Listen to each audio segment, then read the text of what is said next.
ভাই একেবারে কিন্তু বিএনপি নির্বাচন চাচ্ছে, অন্য যে রাজনৈতিক দলগুলো আছে এই মুহূর্তে এক্সিস্টিং, তাদের কারো মুখে কিন্তু নির্বাচনের জন্য নির্বাচনে তারা ডেট দিচ্ছে, নির্বাচন চায় এরকম কথা বলছে, কিন্তু তাদের বক্তব্য এবং ভাষণে কিন্তু ওই রকম সদিচ্ছা দেখা যাচ্ছে না। এবং যদি এরকম পরিস্থিতিতে থাকে তাহলে কি আগের মতো নির্বাচন আর একটা? না, জামাতের বক্তব্য তো আপনি ভিন্ন ভিন্ন বক্তব্য থাকে। কোনো সময় তারা বলে যে না ফেব্রুয়ারির মধ্যে নির্বাচন হোক, কোনো সময় বলে এই পরিস্থিতি হবে। যেমন কয়েক ধরনের বক্তব্য দিয়েছে। হ্যাঁ, কয়েক ধরনের বক্তব্য, এবং কয়েক ধরনের বক্তব্য দেওয়ার কারণে একটা কনফিউশন সৃষ্টি হয় হয়তো জনমনে। বাট তাদের হয়তো বিভিন্ন ইস্যুর কারণে একটা বক্তব্য দেয়, যেটা আজাদ বলতেছেন যে ধরেন একটা ঘটনা ঘটলো, ধরেন পাটগ্রাম অথবা পটিয়া, এই যে ঘটনা বা একটা মব হলো যেখানে সেখানে হয়ে যায়, তখন তারা বলেন যে আইন শৃঙ্খলা পরিস্থিতি তো অনুকূল না, কীভাবে নির্বাচন হবে বলেন। এখন তাদের অন্তরে তো আমরা ঢুকতে পারবো না, তাদের এই বক্তব্যগুলোকে আমরা একটু পোস্টমর্টেম করে দেখতে পারি যে আসলে তারা নির্বাচন চায় কিনা। আমার মনে হয় জামাতে ইসলাম ফেব্রুয়ারি নির্বাচনের প্রস্তাবটা প্রথম জামাতের কাছ থেকে এসেছিল, প্রথম এসেছিল রোজার আগে একটা নির্বাচন, এবং তারপরে তারা লন্ডনে তারেক রহমানের সাথে তারা কথা বলেছিলেন। প্রধান উপদেষ্টার সাথে বৈঠক কিন্তু জামাতের আমিরের সাথে বৈঠকের পরে হয়েছে। সুতরাং তাদের মধ্যে একটা নিশ্চয়ই আলাপ আলোচনা হয়েছিল।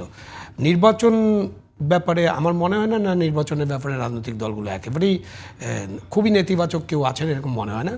এনসিপি হয়তো আর একটু সময় চাইতে পারে, মানে ছোট দলগুলোর অবস্থা কি, ছোট দলগুলো এই পরিস্থিতিতে তাদের বাড়ানো, মানে তাদের জনসমর্থন বাড়ানো অথবা তাদের কাজকর্ম বৃদ্ধি করা, এটার কারণে তারা হয়তো একটু সময় চাইতে পারে, এবং এই কারণে তারা অনেক সময় নির্বাচনের ব্যাপারটাতে ওরকম সলিড বা একেবারে পরিষ্কারভাবে কিছু বলছে না। তো ওইখানে একটা ছোট প্রশ্ন থাকতে পারে, মানে একজন নাগরিক হিসেবে, যে আপনাকে কতদিন সময় দিতে হবে। মানে আপনি যদি এরকম চান, মনে মনে যদি চান, তাহলে মনের কাছেই প্রশ্ন করেন যে আপনি কতদিন সময় পেলে অর্গানাইজ হতে পারবেন। সেটার তো কোনো নিশ্চয়তা নেই। আপনাকে যদি 2 মাসের জায়গায় 3 মাস 4 মাস, মানে ডক্টর ইউনূস তো আফটার জুন, 30 জুনের পরে একদিনও না, এপ্রিল তার একটা ঘোষণা আছে, আবার ফেব্রুয়ারি একটা ঘোষণা আছে। তো আমার তো মনে হয় না ডক্টর ইউনূস আপনাকে জুনের 30-এর পরে কোনো সময় দেবে। সুতরাং আপনি নিজেকে জিজ্ঞাসা করেন, মানে যারা এই ধরনের আলোচনা করেন, দে শুড আস্ক দেমসেলফ যে আমরা আর কত সময় পেলে আমাদের জন্য সুবিধা হবে। সেটা একটা জায়গা আছে যে তাদের নতুন দল করেছেন, নতুন দল কিভাবে অর্গানাইজ করবেন, এবং তারা তো এখনও রেজিস্ট্রেশন পাননি। বিশেষ করে এনসিপি এই ব্যাপারে তো সচল, মানে ক্রিয়াশীল অন্যান্য দলগুলোর খুব একটা আওয়াজ আমরা দেখি না। ইসলামী দল, জামাতে ইসলাম, এনসিপি এবং বিএনপি কথা বলছে।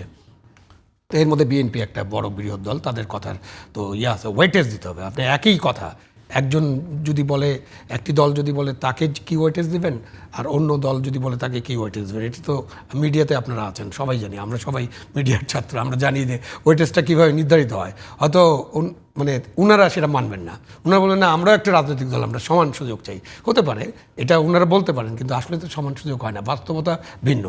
তো এই কারণে আপনি এই আলাপ আলোচনাটাকে আমরা যদি এগিয়ে নিয়ে যেতে পারি, এবং জুলাই সনদ মানে যেটা ঐক্যমত্য হবে সেটা যদি আমরা প্রকাশ করতে পারি, এবং যে কিছু আলোচনার নিষ্পত্তি হবে না সেগুলো যদি আমরা ভবিষ্যতের জন্য রেখে দিই, তাহলে আমার মনে হয় না কোনো সমস্যা হবে। কেননা ভবিষ্যতের উপরে কিছু তো রিজলভ করতে হবে। সব কিছু তো আমরা এই আগামী ফেব্রুয়ারির মধ্যে বা আগামী ডিসেম্বরের মধ্যে করে ফেলতে পারবো না। শিডিউল ঘোষণা করতে হবে। ফেব্রুয়ারিতে নির্বাচন করলে আপনাকে নভেম্বরে শিডিউল ঘোষণা করতে হবে। সো আপনি নভেম্বরের পরে কিন্তু আর কোনো আলাপ আলোচনা এবং ঐক্যমত্যের সুযোগ পাবেন।